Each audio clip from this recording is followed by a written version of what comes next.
What's going on, guys? Hope you're doing well today, tonight, wherever you are in the world. It's 10:30 a.m. in the morning here in Sydney, so still a bit cooked looking after the kids this morning, so just bear with me. But let me know if you can hear me in the comments below. Just drop a comment.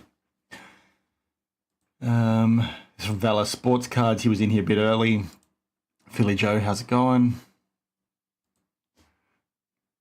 Just let me know if you can hear me, please.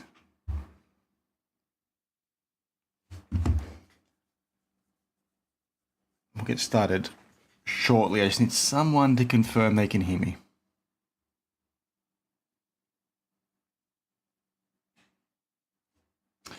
Perfect, thanks, mate. So not a whole lot I have to talk about today. I want to talk about something that happened with Arena Club in the last week, where it looks like they're sending some emails to people that, you know, are pretty sketchy in my opinion. I'm probably going to talk about this in a video in a couple days time, and then I also want to give an update on this whole Patrick Ryan market manipulation, shielding accusations, because he's come out with a formal apology to Jeff Wilson and Teapot. So I want to talk about that as well, to give you more insights into, you know, how that whole thing is going. It looks like StreamYard has a new feature where it lets you watch vertically. So I'm not sure if some of you guys are doing that, but let me know how that goes down in the comments below, because it looks a bit weird when I can see it from StreamYard, but yeah, it's a new feature, so I'm just testing that out today. So yeah, start dropping some questions, and we can jump into those as well. Don't have to go through what I've got on the agenda, but yeah, happy to chat as always. How's it going, mate? How's it going, Ken? Waffle House, damn, we don't care if you have one bullet point or 1,000. I personally appreciate everything as a collector, brother, or mate, as you all say. Appreciate you. Yeah, I didn't know he did the interview, so I'm going to check it out afterwards. I just saw the screenshot pop up on Twitter, and then I only realized afterwards that he was in the screenshot. So I'll go ahead and check it out probably when we're done here. I sent Teapot a DM. He actually unblocked me on Instagram. I don't know what got me blocked years ago. I sent him a few messages just to sort of apologize if I ever did anything wrong or anything like that, because I am a nice guy. Some people don't think that. But he sent me a reply. I haven't listened to it yet, but I'm curious to sort of see what's gone down. Because obviously, like, if you go through this whole Patrick Ryan situation, to have somebody accuse you of shill bidding is not a good thing, right?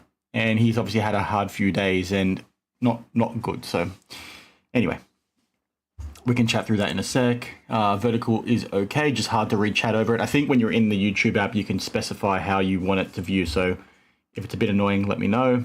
But from what I can see, yeah, the chat is like showing up really tiny on screen. And then obviously, it's obviously harder to watch the chat as well. And it looks like it puts the comments above my head, which is a bit awkward. I don't think I can fix that. But I think I can maximize my head on there. Yeah, sorry, just playing around with a few things. So yeah, any questions before we get into it? I'll give you guys a few minutes. How's it going, Brandon?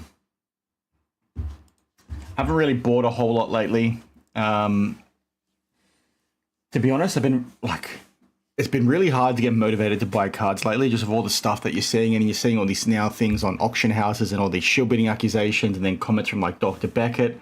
It's not an overly fun, you know, experience to go through, right? You got to sit there and question whether or not you're getting scammed every time you're buying a card. I've tried to buy a few things from shows here and there, but I'm getting really particular, really specific with what it is I want to try and buy. So things have slowed down. I've got a couple things here that I've shown off that I've bought recently. I've got some vintage tobacco cards actually that I've shown off before. I think these are from like the early 1900s. So I want to show those because I'm trying to build something pretty cool. I'm a keen fisherman, so I want to try and get these framed, and this will all make sense when you guys finally do see what I'm about to show you. So we'll share that a bit later. And apologies for all the rambling. Still early in the morning here. No idea how you keep up to date with everything going on. Must be exhausting. Appreciate your takes. Thanks for sharing. It honestly is, which is why you've probably seen some of my content reduce in the last 12 months or so. I was doing previously like 3, 4, 5 videos a week, 3 mandatory. I'd be doing them on like a Tuesday, Friday, and Sunday. But it just got too overwhelming to keep up. And then work obviously got really busy for me this year, as I've talked about before. So I sort of focused in on that. But there's so much stuff that happens in this space. It's really hard to stay up on and on top of everything. So now I'm just more calculated with what it is I do talk about. And I think that carries a bit more weight as well, rather than talking about every little thing that is going on in this space. How's it going, Mikey? Waffle House, in my opinion, I think it's not good for Fanatics, like you said, owning the majority of the market. We need competition in the field. The shit thing with this, right, is that it's been like this with Panini for ages. So, like, I don't know how you argue against it, but it's not good for us. I don't think long term, especially now that they're bringing back Dutch auctions or they're testing them out again. It's just not good, and I think it's going to get worse before it gets better, if I'm being perfectly honest with you. Thoughts on Professor Sports Card rise in popularity? Enjoyed your collab with him. He's been around for a while, but he sort of popped off a lot in the last few months. I saw AIH Sportsman on there, and I think asked him if he was buying subs or something along those lines. I've asked him that question before. I've asked him if he's bought views. He's told me no.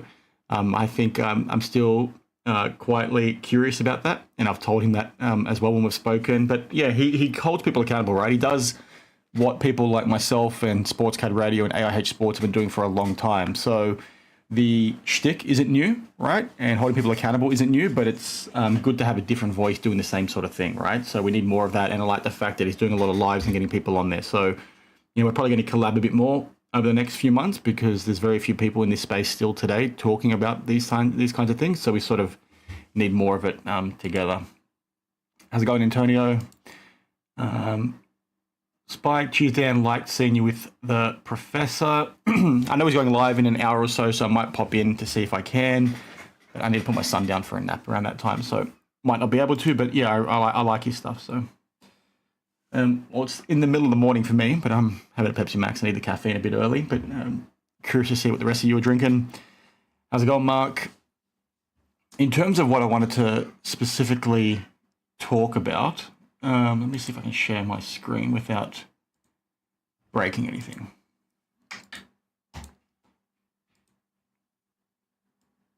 The first thing is this here from Arena Club. So let me know when you guys can see it. You should be able to. But I saw this pop up on Twitter, I think 2 days ago. And I thought it was fake. And then I went to the Reddit subreddit where this came from.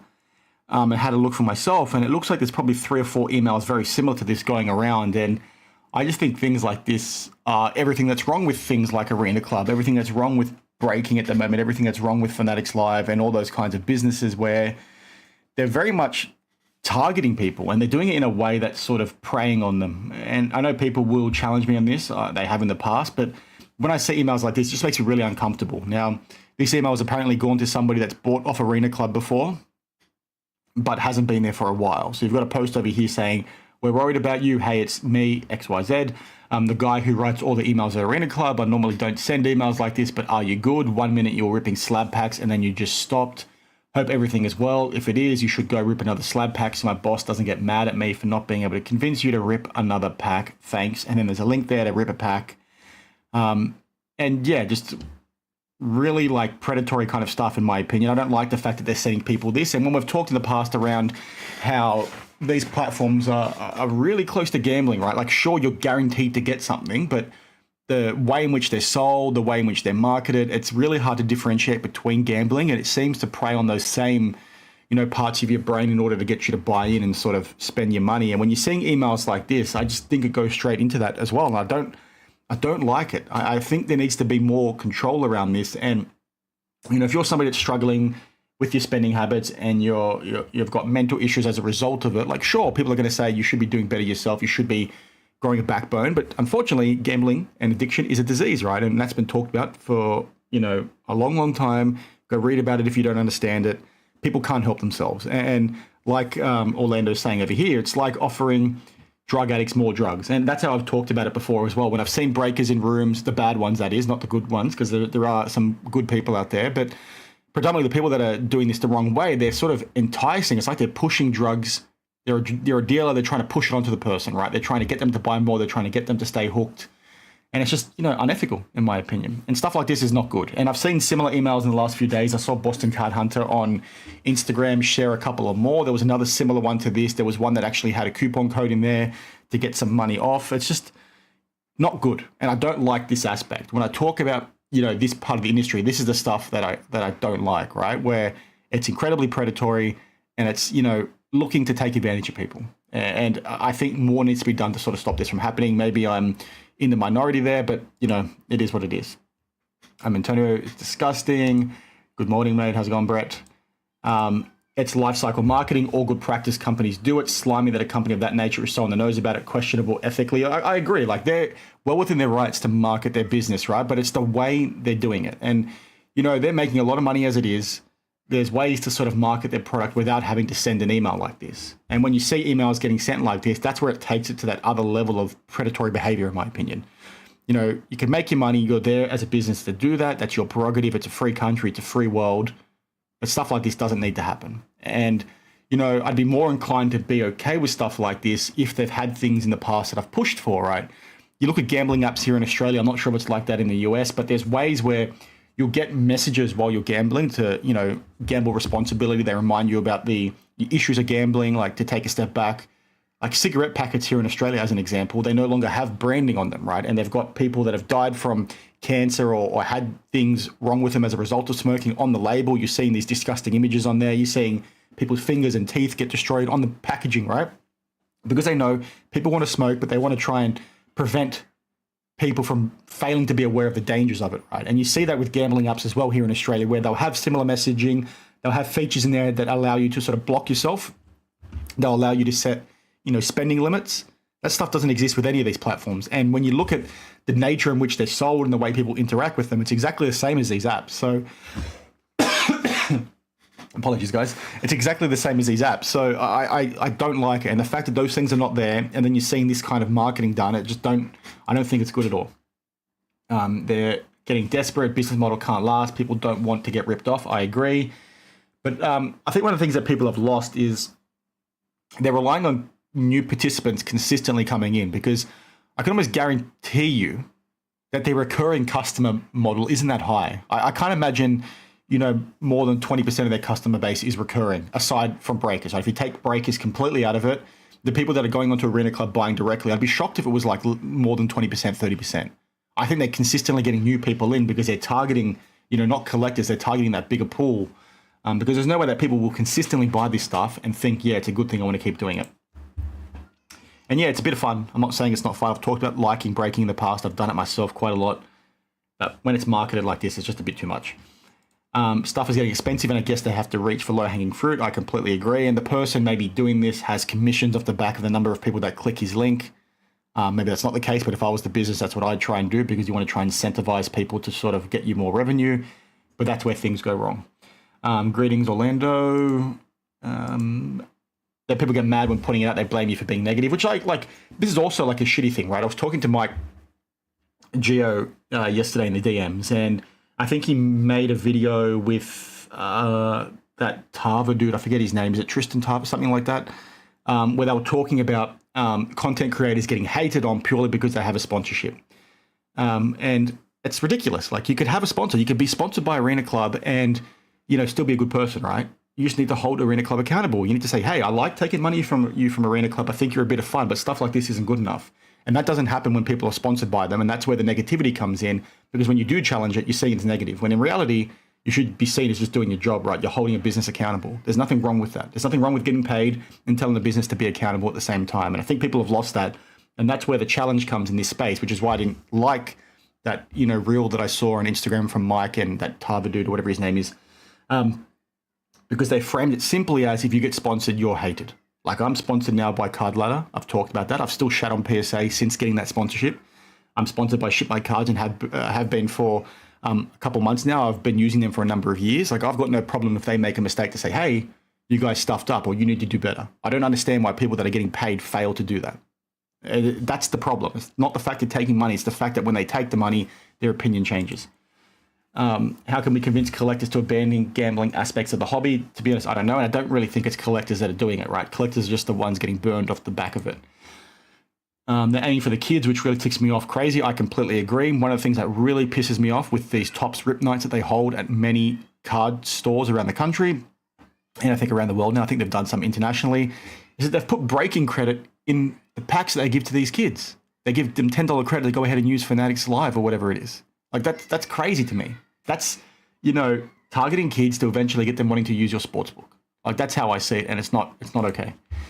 The wording of that email was absolutely predatory. I agree. And the other ones are worse. I just couldn't find them before this. And the way I need to present my screen, I'm getting really nervous about sharing something I shouldn't. So I've had to find all the images beforehand. So I'll get a bit better at that with these live streams. But there's some others on there. Boston Card Hunter covered it on Instagram. If he hasn't blocked you, go ahead and check it out. They have to get new customers because people eventually realize it's a losing proposition. Completely agree, which is why I think they just keep. That's why I'd be shocked if their recurring business model, once you exclude breakers, is anything more than 20-30%. It can't be. It doesn't make sense to be, because who's going to be consistently doing this aside from, I guess, people addicted to gambling? The whole industry is based on customer churn. Still room to keep it going, but it's a short-sighted strategy. I completely agree. But the industry shouldn't be based on that, right? You know, I've talked about this before as well. Collectors are like the annuity for this business, right? We're here. We're consistently spending money. We're the ones they're going to be buying the things that people don't want. We are the end consumer. Without collectors, there is no industry moving forward. And I think that's what people forget, and that's why it's also very short-sighted. So if things keep going on the trend that they are, that's where you sort of see things go wrong, because if collectors don't feel like they can participate, if they get priced out, if the product has become so oversaturated that they don't want to own it, who's going to buy these things? You know, flippers don't want to buy them. You know, these things are only worth money these days because the things at the base want to buy them, like the base cards, the things that collectors want to own those things, right?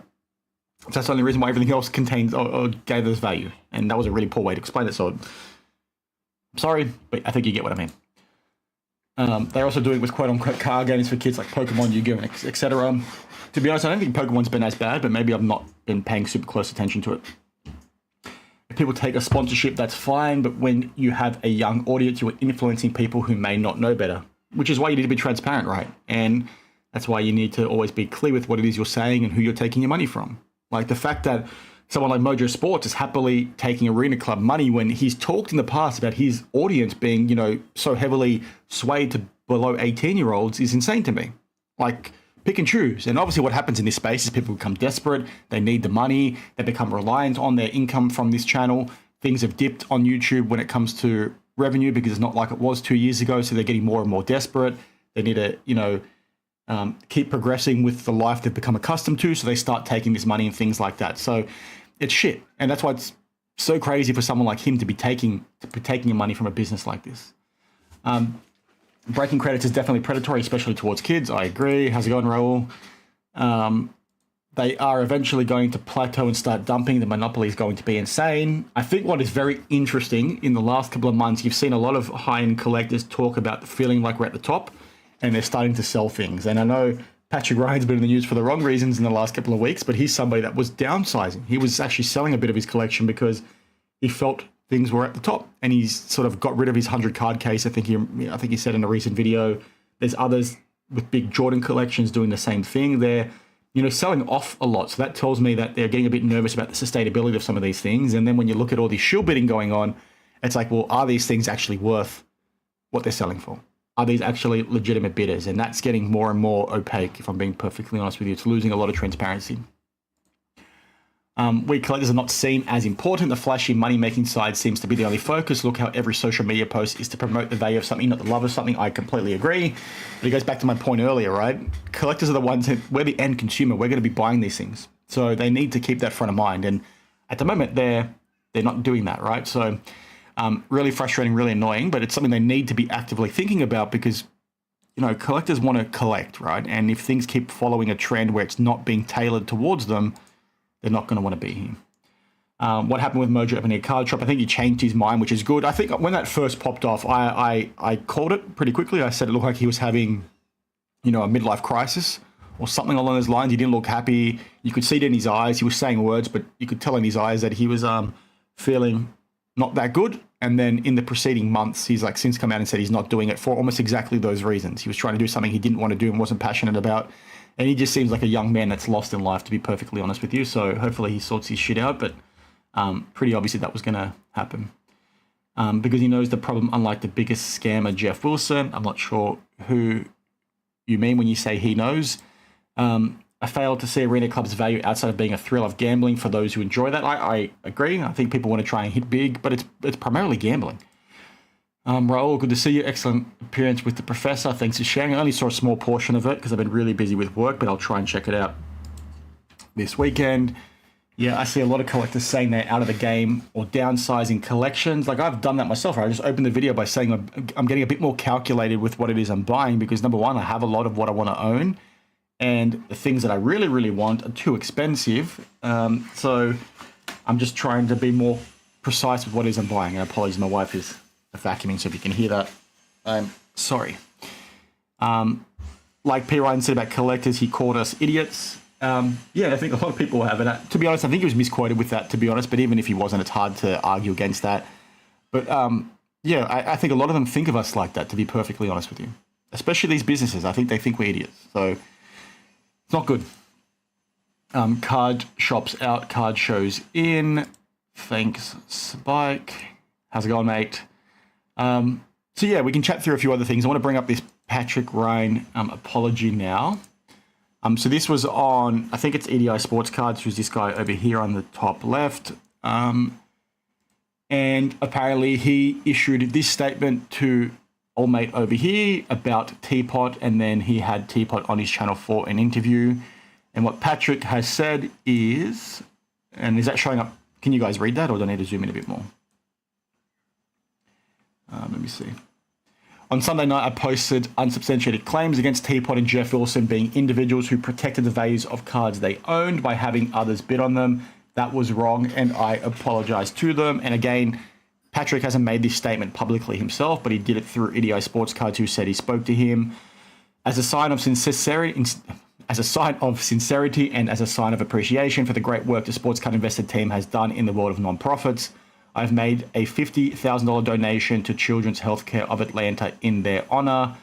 During my hiatus from Sports Card social media, I'd like to remind people to not let moments of vulnerability make them subject to compromising their moral grounds. The good news is the hobby's full of many great people. I consider Jeff and Teapot squarely in that category. The bad news is that there are some unethical people in the hobby who will try and take advantage of you. I'm really curious to see what he means by that. Maybe he means people lied to him and gave him incorrect information. Also, I'd like to share, since many texted asking, that my mum is well on her way to a full recovery after being in a life-threatening car accident this weekend.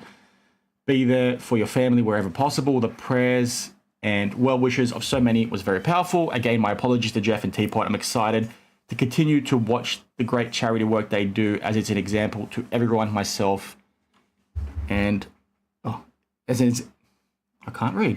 as it's an example to everyone, myself especially. Apologies. So yeah, like, you guys can make up your own mind on that. Like, I think it's a really dangerous territory for him to be in, if I'm being perfectly honest with you, because he came up with these claims pretty black and white, and he was somebody that was sort of, threatening people to delete videos, talking about legal action, and then he came out and literally made accusations towards people that could be seen as none other than defamation, right? He's basically told the world that Teapot has shielded on items.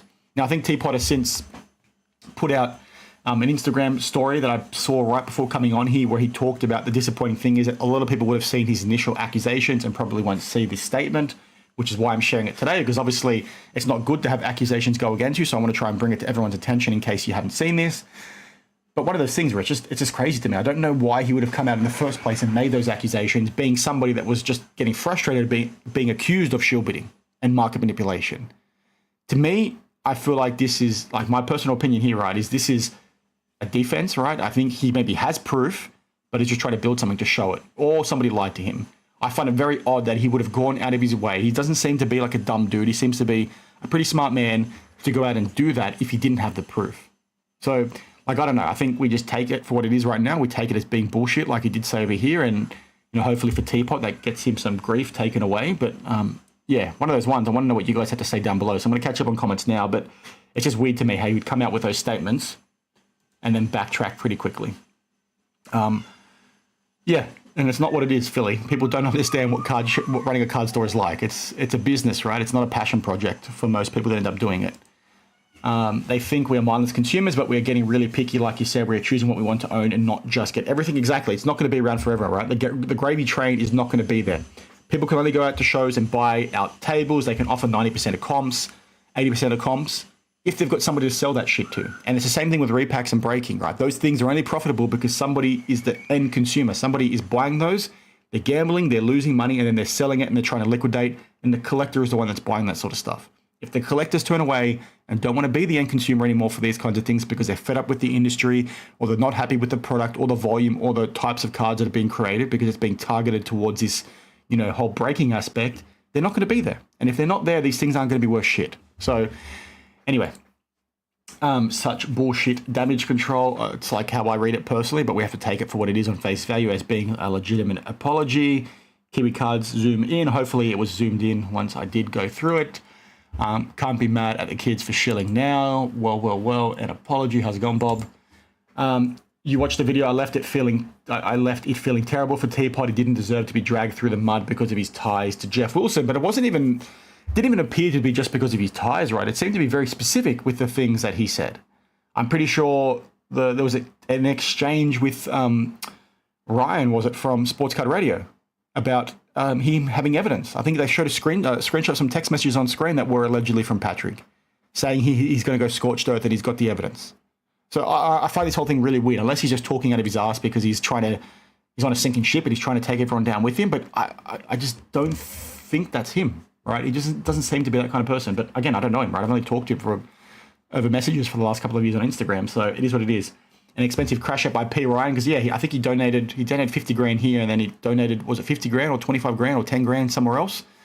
So yeah, he's obviously got the money, but not good. 100K donation, so it was 50 and 50. So good thing for charity, right? There's one positive outcome out of this, and that's obviously awesome that people are going to be benefiting from it.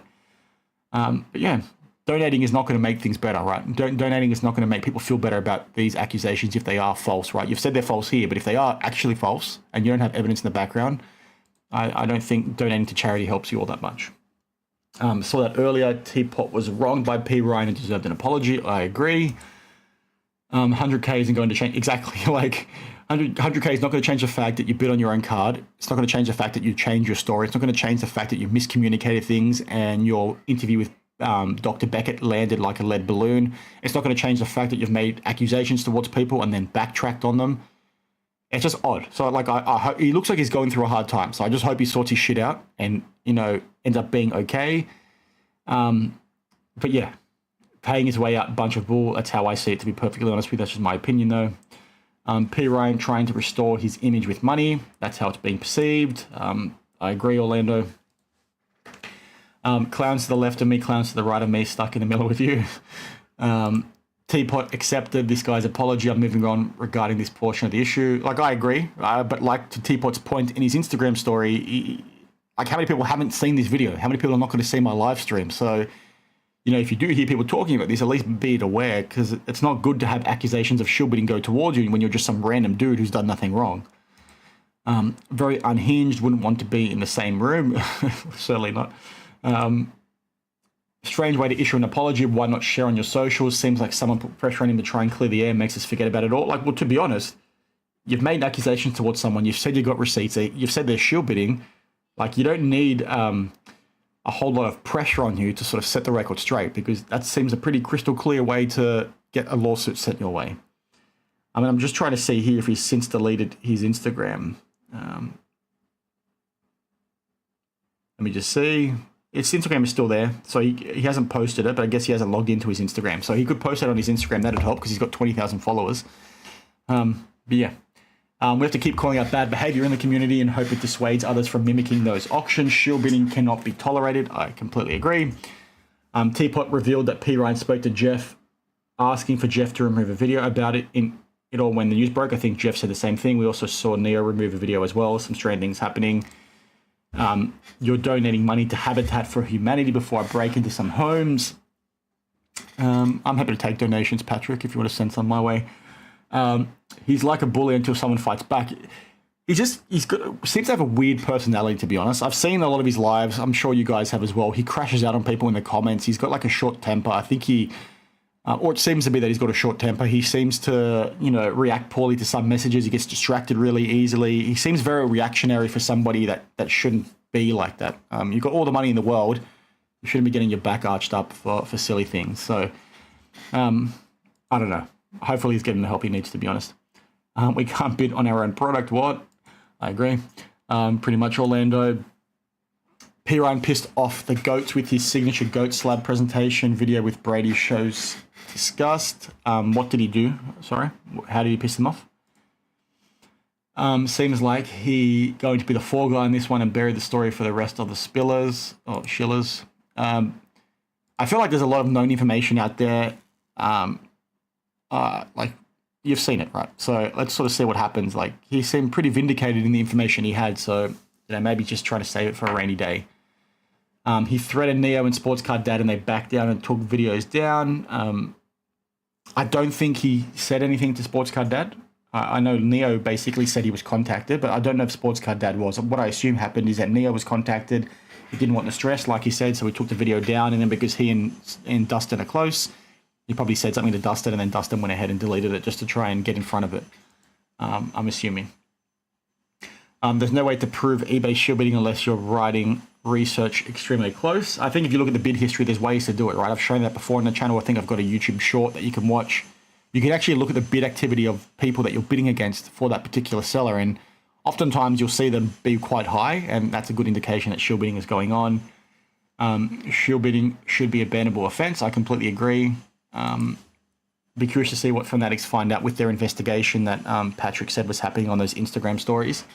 Because I wouldn't be surprised if he gets a perma ban, to be honest, which is shit for him, especially if it was an accident. But like I've said before, it may have been an accident, right? We could have bought that from the get-go, but the fact that his story changed makes it really hard to believe. It went from doing it intentionally to watch your cards to then, or card, he bid on one, allegedly, or confirmed, to then, doing it by accident.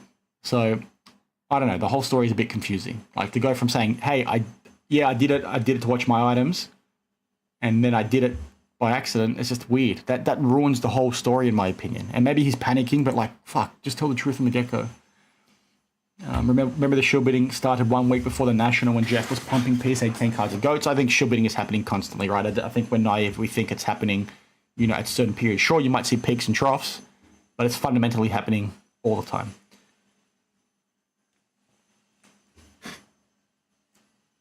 These influencers are starting to lose their grip on the brainwashing aspect of the hobby.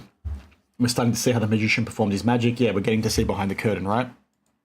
I've read more coherent drunk tweets after 2 a.m. than Husky Man's social media posts. The response was very similar to the shit that Trump does, deflect and blame the other person to get the heat off him. I think that's going to get a lot of comments in this. Keep politics to yourselves, guys, please. Shilling may slow auction houses mess with reserve bidding. I don't think anything's going to change, to be perfectly honest with you, mate, because this stuff has been going on for ages. Like, there's nothing new with this. Every auction house does shady shit like this. Their terms and conditions suck. And obviously, Jeremy Lee's working on that book that's going to talk about the terms and conditions. Now, it's interesting that it's a book because, it means it's going to be at a point in time. So it's not going to be, super relevant as soon as they start changing them. But I think it's going to be good that it's bringing this sort of stuff to light. And I think Jeremy's going live in a couple of hours where he's actually going to talk about the appendix where all these terms and conditions are detailed out. And it's one of those things that I think, needs to be corrected, but it won't because it's been like this forever. Every auction house is like this. This is not new. And I don't think people really give a shit, to be perfectly honest with you, because people go ahead and still use them. It's just wild to me. The man behind the curtain has been exposed. Yeah, exactly. Has anyone contacted the FBI regarding this fraud to be exposed? I'm assuming they have.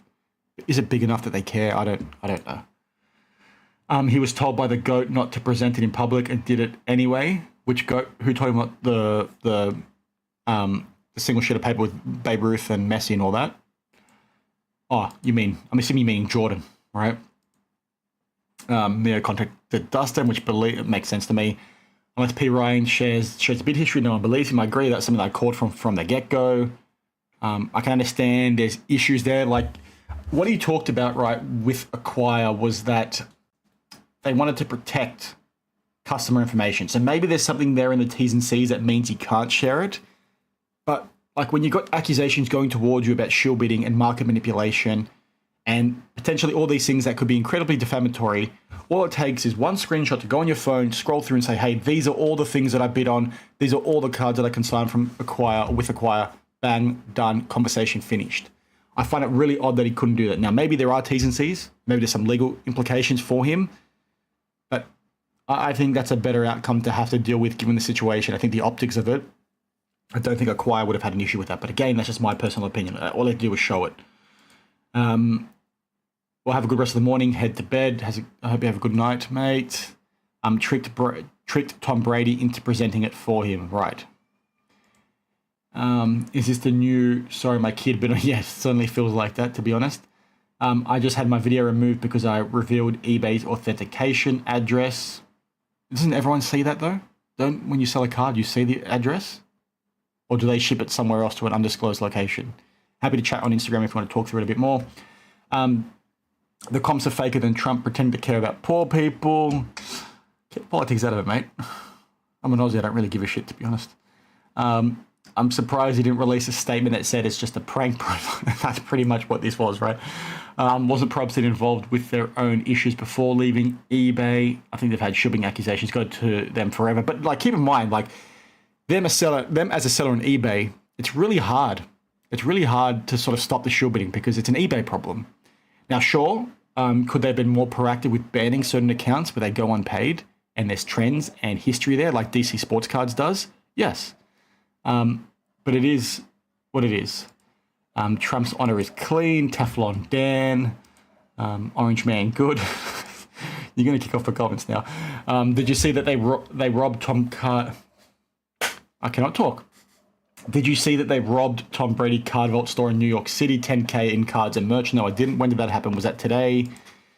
P. Ryan, are you here?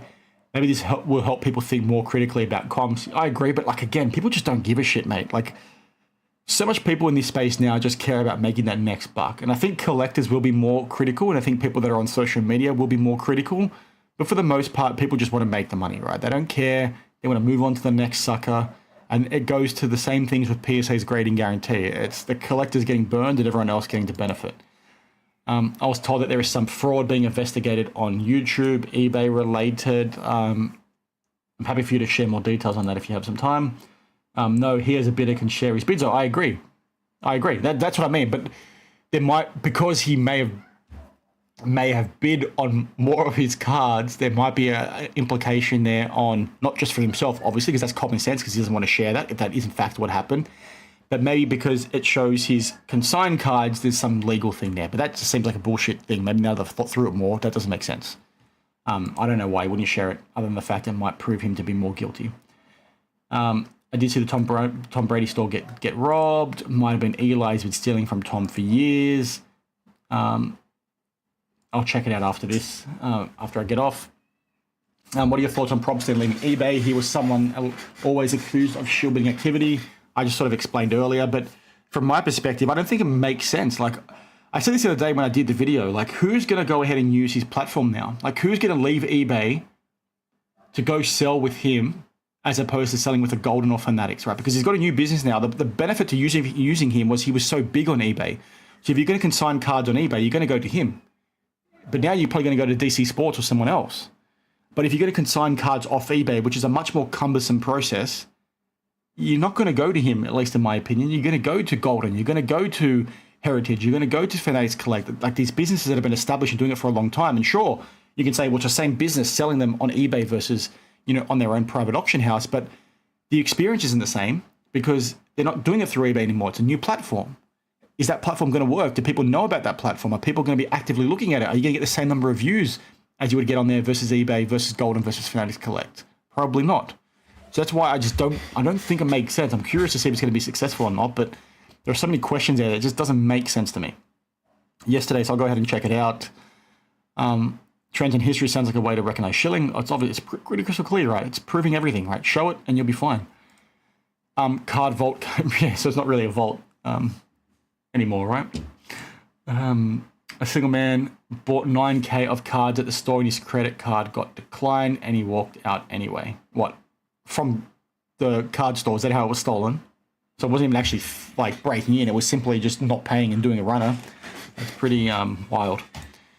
Probston reminds of Mr. Burns. Apologies, you can hear my son screaming in the background. He's gone bonkers.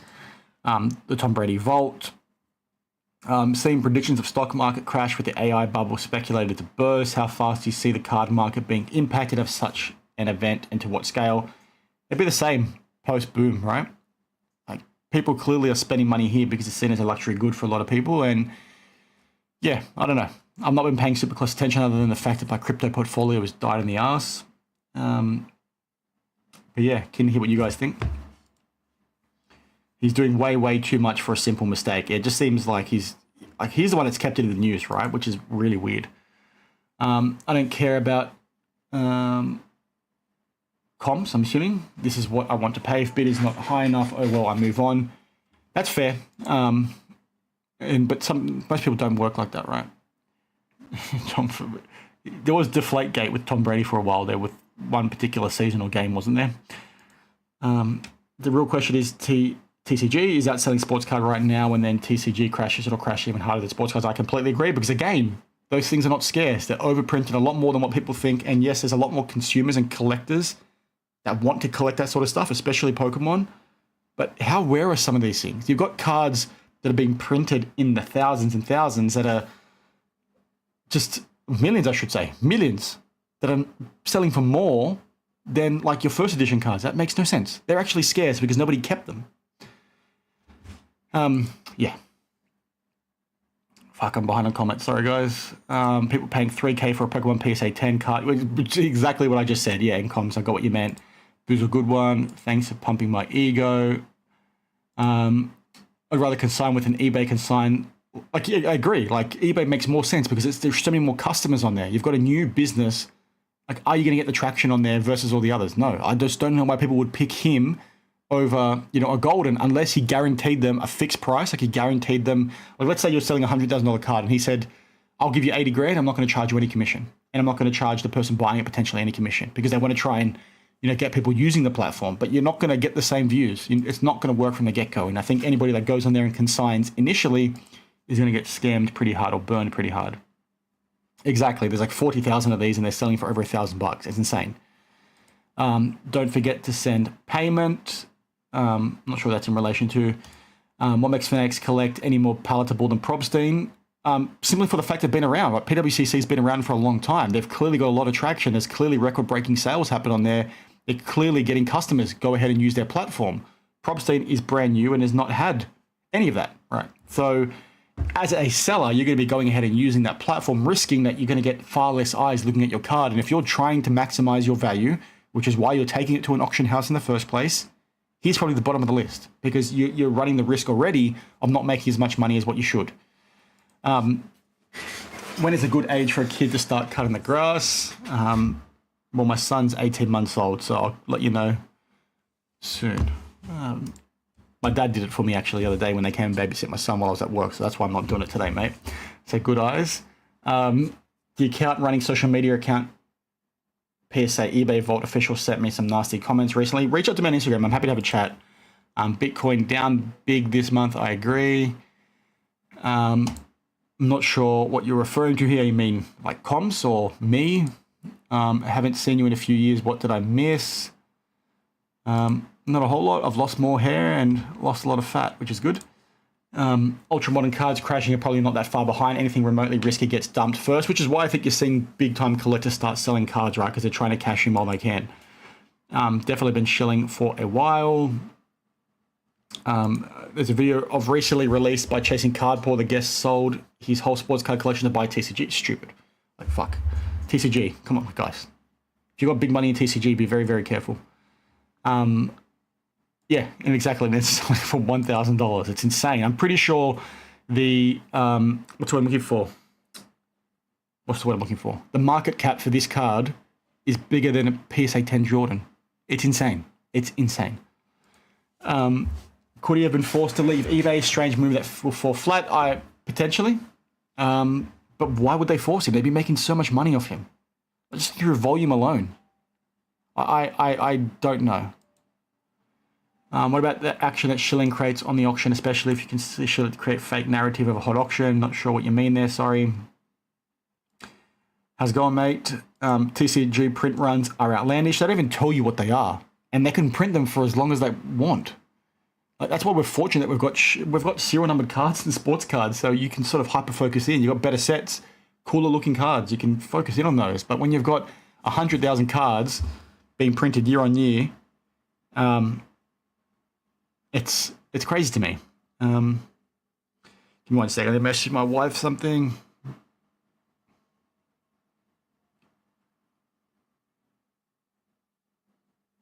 Sorry, guys, just give me a sec. Keep dropping those comments, and I'll bring up the PSA grading guarantee when I'm done. Because I spoke about this in a video as well. And I really want to chat to you guys about it. Let me just fix these comments quickly so I can make it a bit smaller so you can read. I'm going to get rid of the little comment thing on the right so you can read it a bit better. And then get rid of this shit.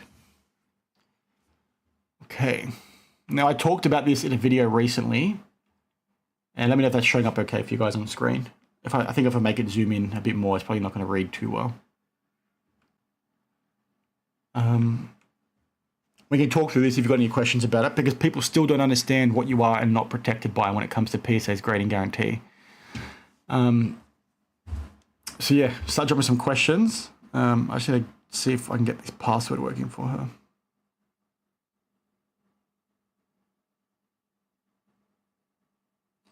Sorry guys, give me 1 sec.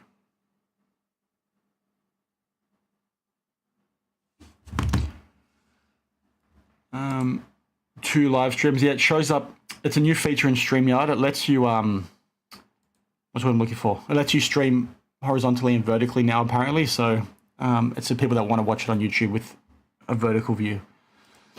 If I'm going to bid on eBay, I look at the bid history. If I see 1 or 2 people bidding up a card, I won't bid, especially if the bid history is like 100% for that person. It's like it's a no-brainer. The chasing card episode was weird, and it wasn't Pokemon he was moving into, it was One Piece. Even weirder, to be perfectly honest with you. Like, stuff like that does not seem sustainable long term. 1 billion Pokemon cards issued each year. 1 billion, exactly. Dan, I know you collect toys too. Any chance you want to make a channel about toys? No, and I don't collect toys. I just collect Hot Toys, which is like the 6 scale figures, 1/6 scale. And the only ones I have are Back to the Future. So you can sort of see if I move my head without bumping the mic. I've got the whole set basically that they produce. So there's the 3 DeLoreans, 1 from each of the films. And then I've got the Marty and Doc from the 3rd film, Marty and Doc from the 2nd film, and Marty and the Doc from the 1st film. So yeah, the guy in the video just loves losing money. He probably paid well over 100K for those cards just to sell them to Ty for 70 grand. He probably paid a lot more than that, to be honest. You have to be insane to bid on a card right now. The whole market is manipulated. I think it has been for a long time, to be honest. Pokemon printed 10.2 billion cards in 2024, 12 billion in 2023. 2025 is looking to be even greater. Yeah, and I've been saying this for a long time. I noticed it here in shows in Australia. People were like, oh, it's just an Australian thing. But you look at these shows in the US now, and Pokemon is everywhere. And it's just hilarious that you've got people making YouTube channels about it that don't know anything about Pokemon. You've got people that were, flipping sports cards and now flipping Pokemon cards. It just seems like everyone's moved on to the next thing. Notice how Jeremy Lee said he doesn't believe P. Ryan bid up his shoeless Joe Jackson card. He said after auction was over, someone reached out and offered 50K more to sell LOBS. To be honest, I believe Jeremy there. I don't know why you wouldn't. And whether he believes it or not, how are you ever going to know? Like, he's not going to know that he overpaid or was pushed up. And he was happy to pay those prices because he paid the price. So, I don't know. Once they bought their own printers, they cranked it up. TCG's quick money at the moment. Yeah, I agree. Derek Jeter PSA 9 is 4 to 5K. I think there's room to grow for certain Grail type liquid cards in PSA 9. Like, certainly there's certain cards that are undervalued, but there's just so much money being spent on the wrong things. It's crazy. Fine print mentions fundamental to PSA's reputation. Since when did they give a crap about their reputation? Apparently they do. And the thing that's super relevant with this grading guarantee is the first bullet point, right? So this is the remedies section that I talked about the other day that talks about what it is they can do for you if you do make a claim and they agree with you. It essentially says they're going to pay out on the card. They do have a cap of $250,000 per card. and $500,000 per person per your lifetime. But the thing that's important are these exceptions over here. And it's insane to me that people do not understand exist. Like, the grading guarantee does not protect you if you're submitting to PSA directly. Like, guys, that's pretty black and white. So if you know people that don't know this, start sharing it with them, right? Because this makes zero sense to me how people continually praise PSA when something like this is that black and white. The grading guarantee does not apply to you. If you scroll a bit further down, it also talks about the fact that it doesn't apply to, misprints and things they've missed when grading. It doesn't apply to memorabilia cards. So it says over here, the grading guarantee does not apply to the authenticity or grade assigned to cards with memorabilia pieces included in them. So that means that I've got this Larry Bird Eminence card over here, right? So if this was in a PSA slab and was graded at PSA 10, I would not be protected, even if I wasn't the original submitter. If I bought that card, I wouldn't be protected. I've got some Flawless Soccer cards over here. I'm not protected because it has a memorabilia card in there. The grading guarantee only applies to standard cards. No patches in them, no relics in them, no nothing. So, guys, like, why is PSA the top of the pops when they've got all these exclusions in their grading guarantee? So yeah, let me know your thoughts on this one, because people are just so far removed from what it is they're protected by. It makes me really nervous about all the money that people have spent and they don't know they're going to get burned. Then tell all these North Americans how great Vegemite is. I don't like Vegemite, so I'm not going to do that. Tim Tams are, in fact, the best thing ever, so I do agree with that. We get lit for Volk Fight Nights 2, Brett. There's a fight on tomorrow morning, right? JDM against Islam, so hopefully we retain another world title. But yeah, stay tuned for that. So would it apply to the submitter if it went through eBay Authenticity and then directly? No, it wouldn't, because you are the submitter, right? You've bought it through eBay and it's gone direct to PSA, and maybe there'll be some leeway there where you'll say, well, eBay are technically these submitters, but if you read the fine print of their terms and conditions, they talk about the fact that it's people acting on behalf of the submitter or people, in a related transaction to the submitter. So I'm assuming that extends to things like eBay in that case. It extends to group submitters. It extends to like your wife submitting a card to PSA for you. It has to be like arm's length transactions. How legitimate do you think the reviews on eBay are? Do you think bots are leaving reviews? Like, for sure. I think bots are everywhere, so that wouldn't surprise me at all. You like JDM. It is too strict, but like I don't know how this holds up I have a hard time trying to understand how that holds up in court. Like, your whole business is designed to be the leading sports card authenticator in the world. Your job is to grade cards. How you can get away with saying your authentication does not matter and does not carry weight makes no sense to me. Especially when you are charging people more money because your cards grade higher. Like, that implies that the grade matters. That implies that the grade generates more money. And because you're charging people more, I find it really hard to argue against the fact that you can wipe your hands clean from having to pay out on your mistakes. I'd be curious what would happen if somebody tried to take them to court, to be honest, or try to challenge this and see whether it's legal from a consumer protection perspective. But I'm not a lawyer. I don't know what I'm talking about. That's just the questions that I'd be asking. But he's not currently. He gave up his title, didn't he? Didn't he drop the title? It's not champ versus champ, but you mean champ in 2 divisions, right? PSA's eBay's authenticator, though. I'm not sure what you mean there. I just don't feel like it's at arm's length. So yeah, I might drop off soon. So let me know if you guys got any other questions down below. Let me know if you want to jump in and talk about anything else.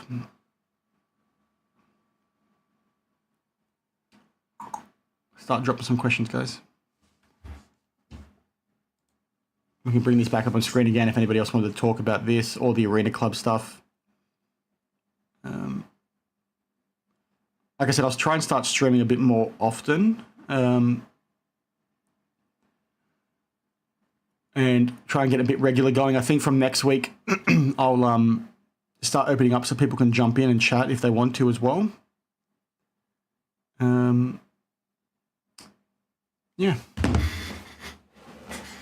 I didn't have my headphones set up, and this was sort of like a last minute thing. But what I'll do here is when I get done, I'll set up the live stream for next week as well. And then I'll drop the link for people to jump in and have a chat. I'll try and get people on, like AH Sports if he wants to, or anyone else. Just messaging a few people, sorry.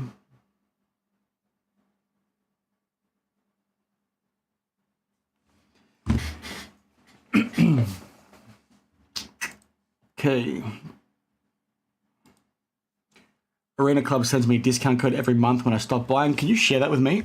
Because I want to verify that these emails are legit. Because obviously I've not seen one myself.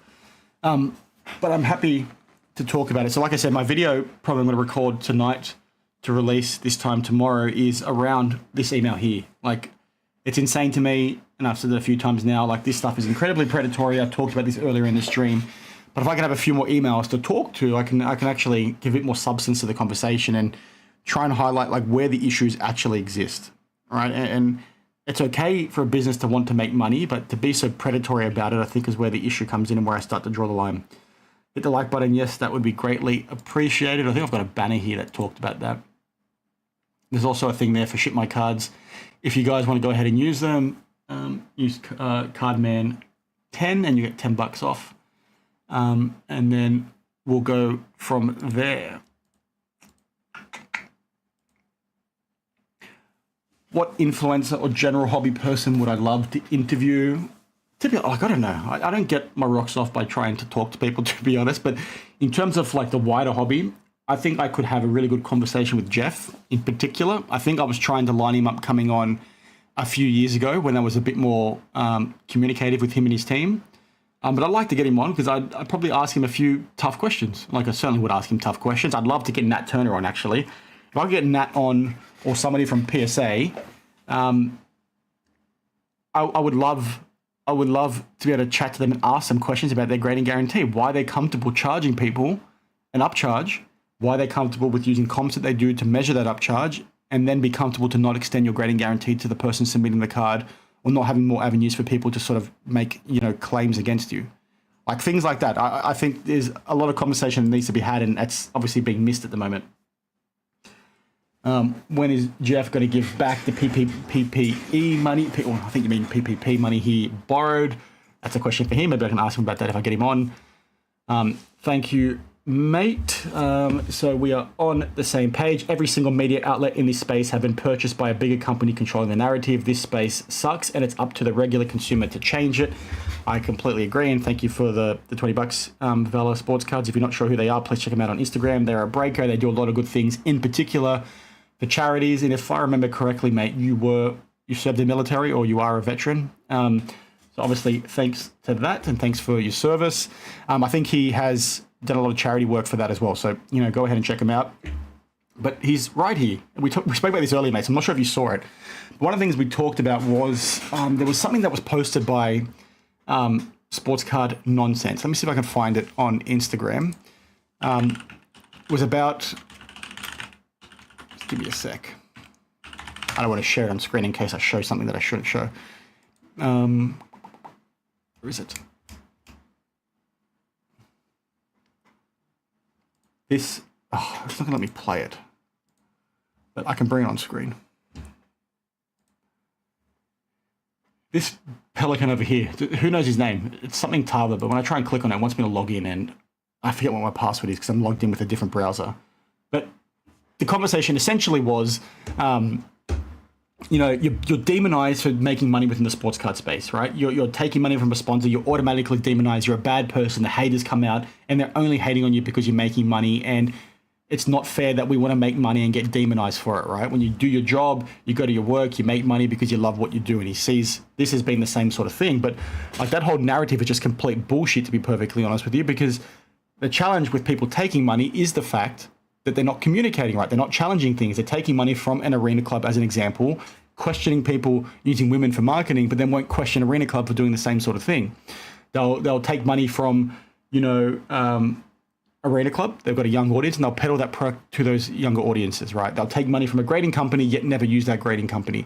They'll take money from a grading company and not question things around their grading guarantee because they just want to toe the company line. That's the problem. The problem is taking money and not talking about it, not challenging things. Like, hold people accountable. I said at the very start, I'm sponsored by Card Ladder in the last 3 months, maybe a little bit less. And it hasn't changed my opinion, right? I've talked about them. I've talked about things I don't like on their platform. I've talked about things I don't like about PSA. They're both owned by the same parent company. That's not stopped me from talking and sharing my opinion. But so many in this space, like people that are quoted in this, little clip over here, have done that, or at least turned a blind eye. I've not been super perceptive to it. Like, if you're seeing shit happen, call it out. Like, just because you're getting paid by a company does not mean you can't do it. And maybe I'm in the minority for that. You guys can let me know down below. But it just that part pisses me off all the time. That email reminds me of all of the US. Not sure what you mean by that. PSA is too busy pushing the comp narrative than giving actual service that they claim to be providing. I completely agree. It's just weird, right? They talk one narrative, then push something else. So there just needs to be someone with a bigger platform than me to hold them more accountable to actually improve things so it's better for everybody. Like, I understand their desire to want to do the things they want to do. They're a business, they're there to make money, but there's a way you can do it, and there's a way that they're doing it right now. And the way you can do it should be a lot better than what it is they're doing now.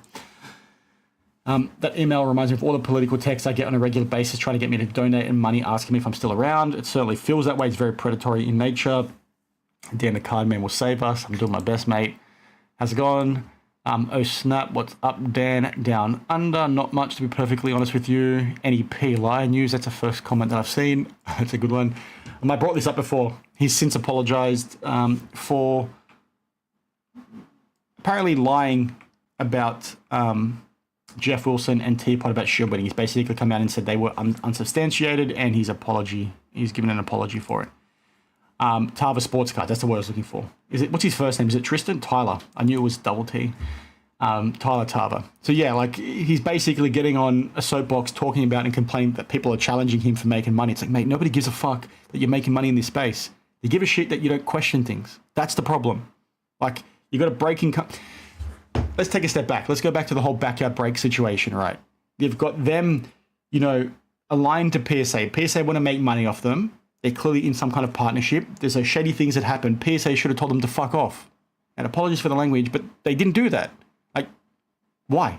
Obviously, they want to make money, but you could do that and push them away at the same time. You can tell the guy that did all the shady things to go away and still have a relationship with them.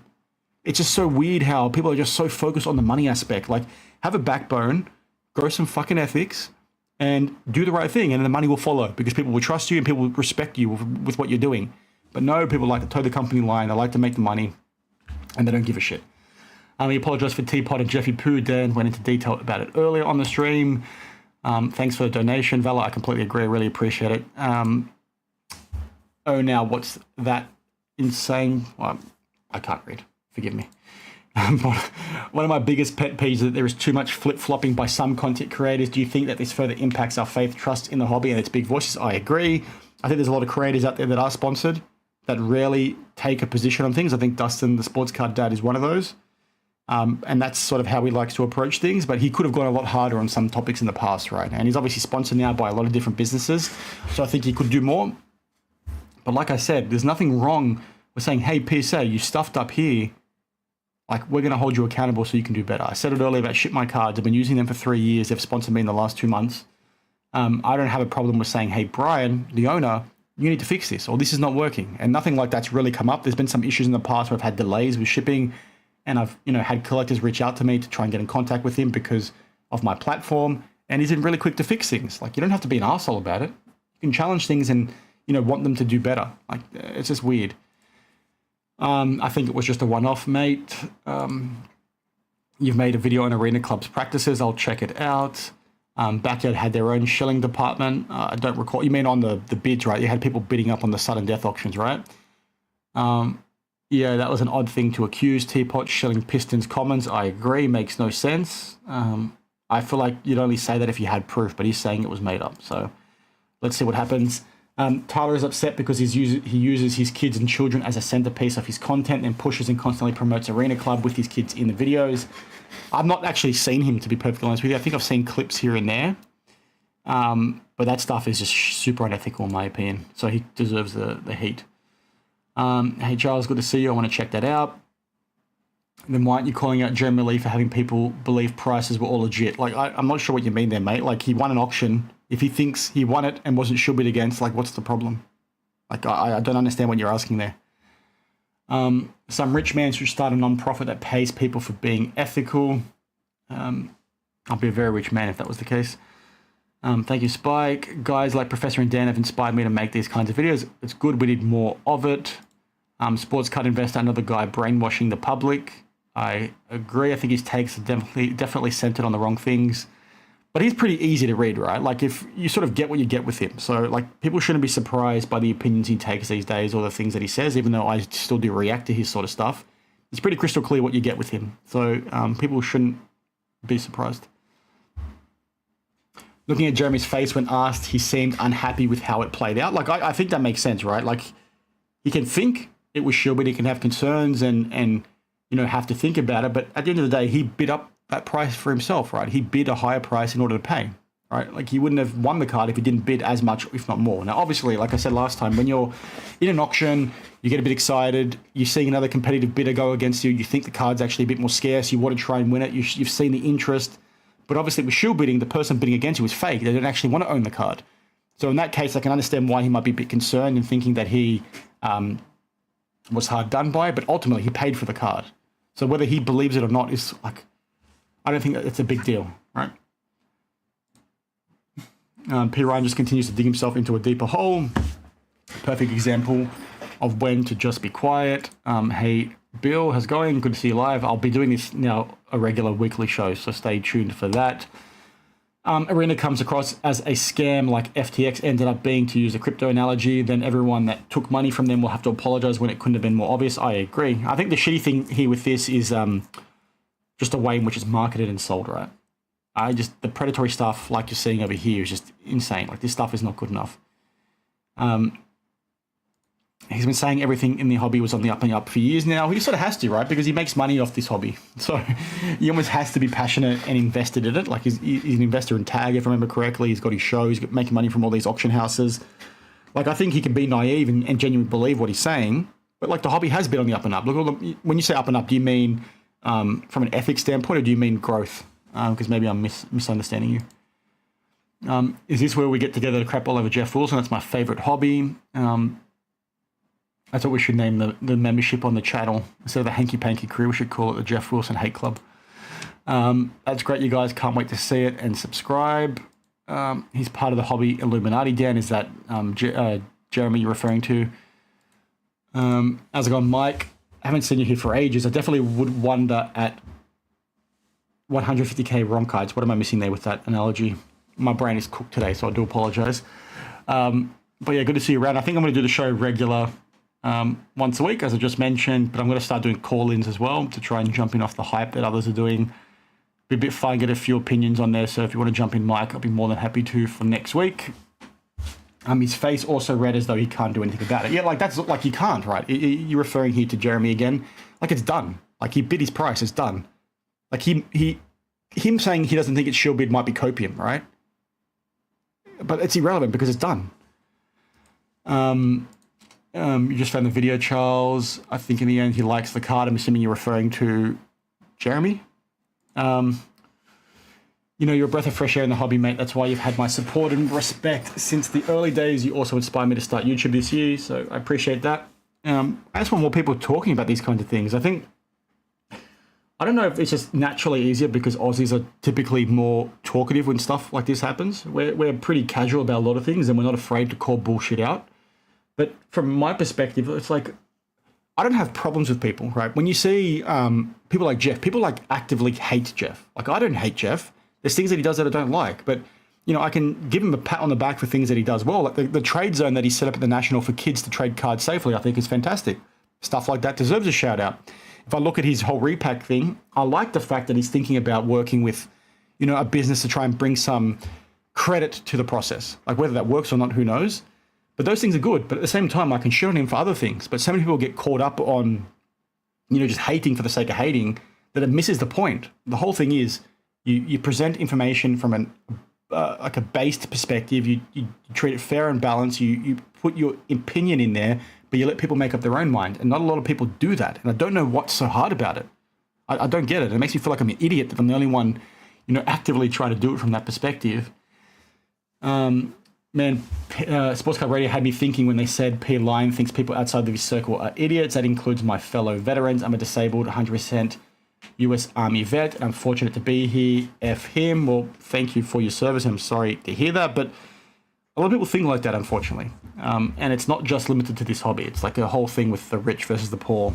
We're always at the bottom of the totem pole, unfortunately. But yeah, thank you for your service, and I hope everything's okay with your disability. Welcome, Mr. Petty. Everybody's here. Cool. I think the issue with Jeff is he cannot separate a collector and an investor. I'm sure half of his advice is good for investors. Almost none of his advice helps collectors. I agree. But at the same time, I think he's at a point now where he's playing a character. If you watch, I don't know, when I see him get Christmas gifts, they're always card related. He's always talking about cards. They're front and center now for him. I feel like he's playing a character. And I think he's made cards his whole life. So I think he's just having to do stuff like this. I don't know if he's actually sharing his true opinion on things. I think he's just doing what he thinks he has to. And it's just become his whole, he's picked it up as, it's his persona now. Cards are his persona. That's the word I was looking for. It's like he's going through a midlife crisis. Thoughts on the new impact, good/bad, of Sports Card Professor? He seems to have blown up out of nowhere. He sort of did. I said that earlier.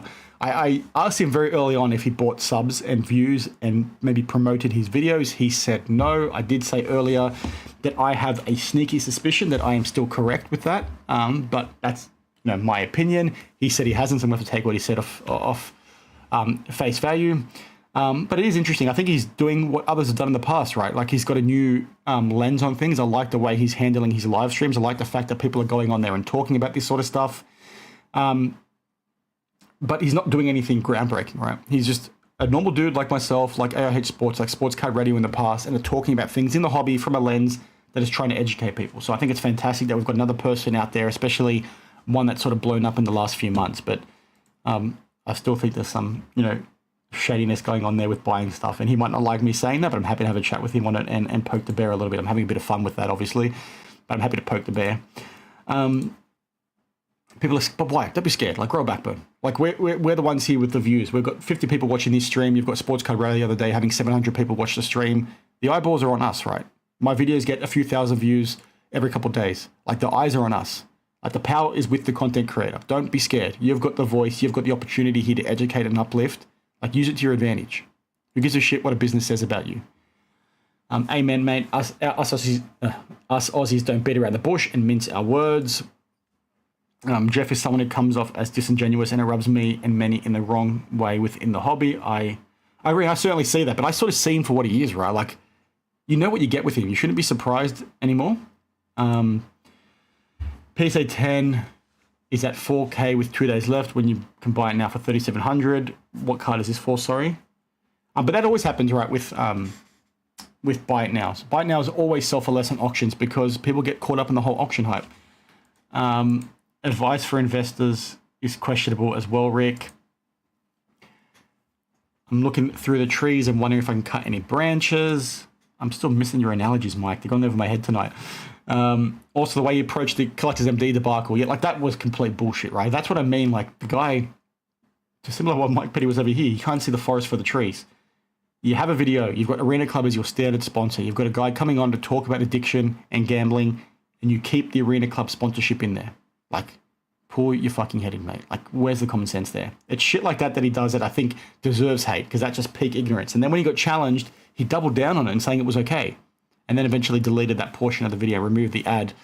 But it doesn't make sense. Every day is a blessing, my brother down under. Timmy, we missed you Thursday night. How you been? Professor getting popular because he's stating facts. But again, lots of people are stating facts, mate. He's not the only one. Good, happy holiday season. Professor's the best. No need to buy views. Been watching the professor for a bit. He's kind of mean, so aggressive, and people like that. Is he that mean though? To be honest, like I don't know where this whole shtick is that he's doing things that others aren't. Others have done it before, right? Like there's nothing new really. The only thing that's new is the way in which he's framing it with having a show and people coming on doing a live. Like that element is new, but in terms of challenging and topics and stories, it's exactly the same as people have done in the past. Professor's trying to be the Howard Stern of the hobby, and I'm here for it. Dodgers going to add some big free agents in the off-season. What? That's a real email. Apparently it is, yeah. And there's a few others that others have talked about as well. I think you may be correct about the sub thing with him. He seems to be trying hard to fill SCR shoes. Doesn't mean it's bad, but as you said, you've said it before. To be honest, I don't think he's buying subs. I thought he maybe promoted his videos, if I'm being perfectly honest. Because some of his videos really popped off, and he spoke about this with AOH Sports. The one little section that I caught the other day was him about figuring out titles and thumbnails. But to be perfectly honest with you, if his thumbnails are what this YouTube algorithm needs, I'd be shocked, because they're not that flash, they're not that special. They're pretty lazy and crap, if I'm being perfectly honest with you, but a lot of them are in this space. And I'm not hating on him by saying that, but what I'm trying to say is that there's nothing really there that no one else is really doing different, which is where my brain went and thought, okay, maybe he's promoting his videos via YouTube to get more views, because he was getting, 10, 20 times the amount of views that others in this space are getting at the same time when everyone else is struggling. So that part is odd, where you've got established channels struggling to get the same sort of reach. That part doesn't make sense to me, but maybe it is legit. And I've told him that before, so that's not a problem. I'm not hating on the guy or anything like that. We get along. I'm happy to jump on his live streams. We talk. We spoke for about an hour the other day on Instagram via a call. So there's no problems there. I'm just trying to, I'm a critical thinker, right? So these are the kinds of questions that I like to ask. You're fighting your own fight with your niche category of cards. What cards are you collecting? Better than Howard, he'll talk with anyone. Awesome. Keep up the professor, which is exactly, I agree. I like that fact about him, that he's happy to have anyone on there, even people that he doesn't like. Jeff Wilson is today's version of Don West, but without the charm. There is no salary cap in baseball, right, at the moment. Probably should know that. He has like 100 subscribers. He should have 1 million. Not sure who you're referring there, Mike. Is that to Mr. Professor? How many people ripping Topps update right now? Not me. Product is too expensive these days. Challenging guests is a huge thing. So many media and podcasts give softball interviews, and we've seen that time and time again in this space, like when Neo had on people from PSA. Obviously, he's not an interviewer by trade, so it's a difficult thing to manage, but there's been lots of questions in the past that haven't been raised when they should have. What do you collect, Dan? What are some unique cards that most Aussie collect that us Yanks don't? I don't think a whole lot, to be honest. I think it's all the same. Like, we collect US sports the same way that you guys do. We're just collectors. There's nothing really different. In terms of stuff that I like to collect, some things I've picked up recently are some of these tobacco cards. Let me just bring this off screen. I think I've shown these off in a video, but I bought a few more recently. So I'm a pretty keen fisherman. And these are some tobacco cards, I think from like the early 1900s. I forget what year. But they're a bunch of fish that are found around Australia. And on the back, they'll tell you like what the fish is and give you a bit of a snapshot as to around like what the fish's behavior is and sort of where you can catch them and, what they like to eat. So I obviously bought this because I thought they were pretty damn cool. I'm going to get them framed. I'm in the process. I've got the full set, but I'm trying to buy... With tobacco cards, obviously there's different sets released of the same set and they have different backs. So I want to try and get some with the same backs across all of them. Like you can see here, these ones are made by Vice Regal and these ones over here are made by Capstam. So I want to try and get all the same backs so I can put them in a frame and have, the backs and the front shown. So it's at least consistent. And just hang this up where I have my fishing gear, to be honest.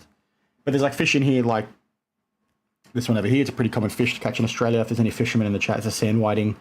And then on the back of it, it'll tell you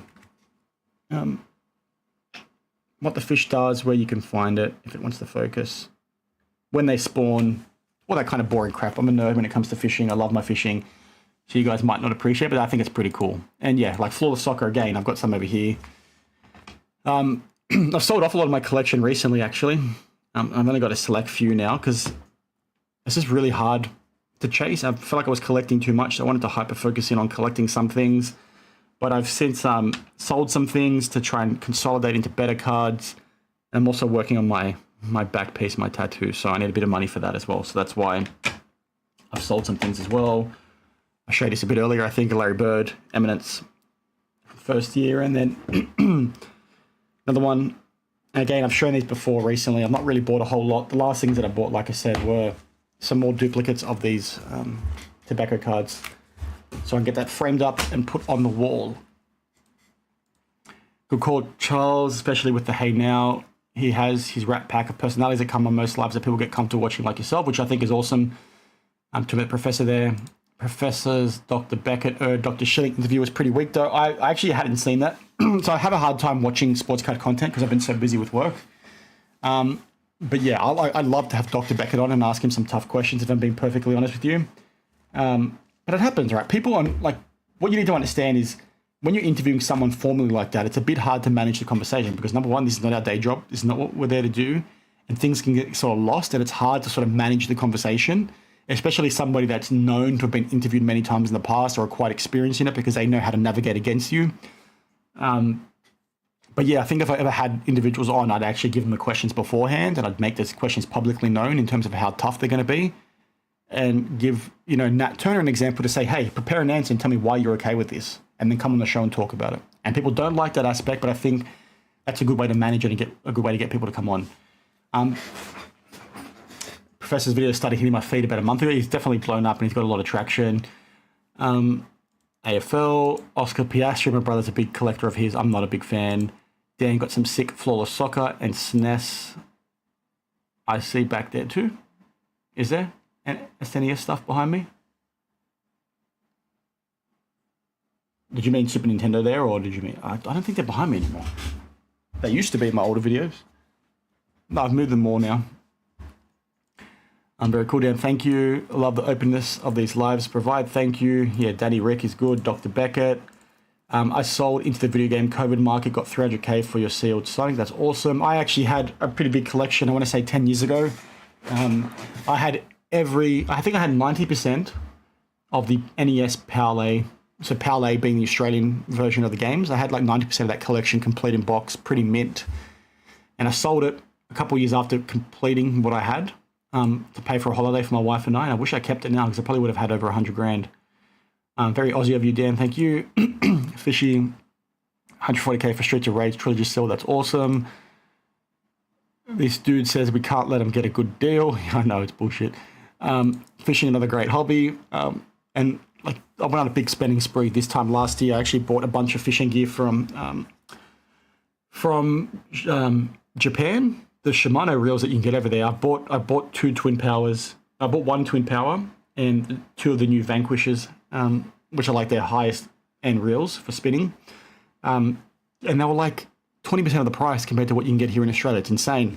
So I went ahead and spent a lot of money and bought those and bought some new fishing rods. For the Aussies in the chat, I bought a few Miller rods, which are some nice high-end rods that actually make a big difference when flicking with soft plastics and stuff like that. So yeah, good fun. Just a shame you're a Chelsea and Eels fan. Chelsea at least win things. Parramatta hasn't, unfortunately. eBay's been authenticating piggy banks cards, and I posted proof they've been shilling on DC Sports cards and Props Team. Please let me know. Professor uses very passionate language towards the big dogs in the hobby content game. He showed up in my phone one day and wanted to see what he'd say next. How's it going, Mike? I think it's the only Celtics card that I've got like readily available, but I've wanted one for ages and I managed to get it pretty cheap. I think I got it for like $500 USD shipped like maybe 2 months ago, which I think was like dirt freaking cheap for first year Eminence. Obviously there's some nicer patches, but in a lot of his autos in this set, the autographs look dog shit. This one doesn't look the best, but I wanted a first year Eminence card. I wanted a Larry Bird patch auto for a long time. The flawless ones are far too expensive, so this was sort of the best I could get, and I'm happy to sort of keep that in the PC. The CEOs of the company was attached to multiple accounts I was sent screenshots of. Share everything via Instagram and I'll have a look. I sold everything except a few PC cards myself, keeping all 80 star basketball and focusing on finishing those 3 main sets. Australia loves The Simpsons too. There's a unique card called Art. So I've got a good question on this, right? I know Dustin has talked about his one quite a lot, about how we spent a lot of money on it and how he thinks it's going to be worth money long term. When it comes to pop culture, right, I get really nervous about those cards commanding such big values because in my mind, if you are a collector or a fan of The Simpsons, do you want to buy the card? Like, do you want to buy that card or would you rather buy an original piece of artwork of Matt Groening instead? Now, sure, those things might be expensive, but it just feels like a card is already a niche enough as it is, and then you're going into the niche of a separate niche being somewhat of a TV show. Is that thing going to contain... My brain is not working. Is that thing going to retain value long term? Like, if you are a fan of The Simpsons, would you not rather own something else? Like the same thing with like Dragon Ball Z as an example. I'm a big Dragon Ball Z collector. There's a lot of statues, a lot of collectibles that you can get, a lot of cards.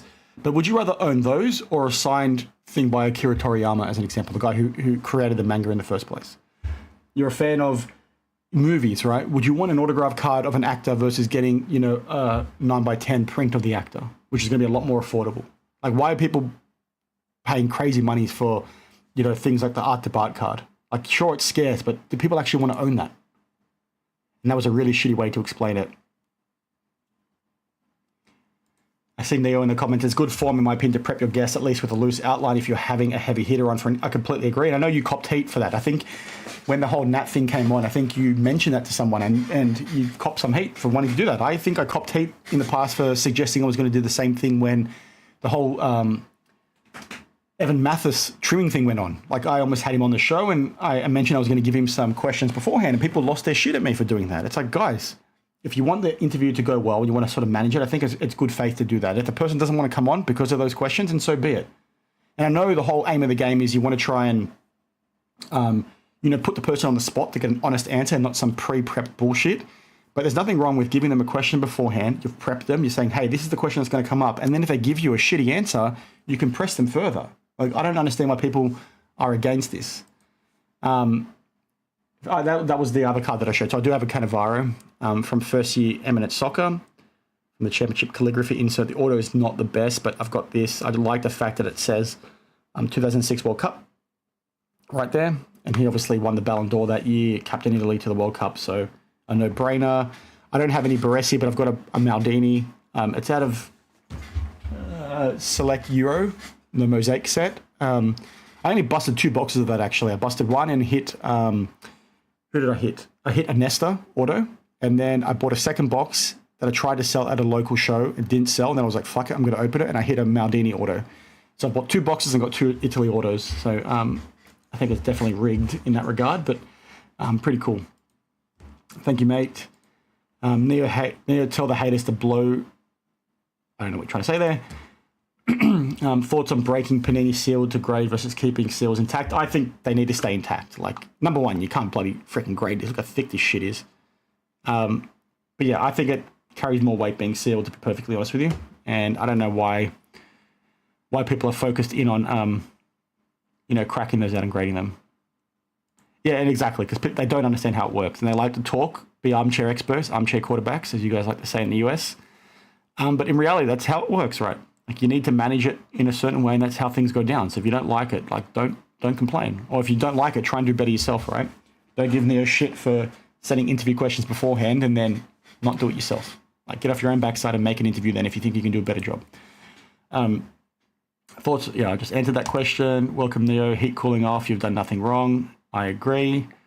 Thanks, Mike. You need to expand your Celtics collection. I've got some stuff, but it's just so expensive. And I said before, I have a hard time paying money for cards. I know that sounds stupid, but to me, these are things I've collected since I was a kid. It's crazy to me that cards are worth good money.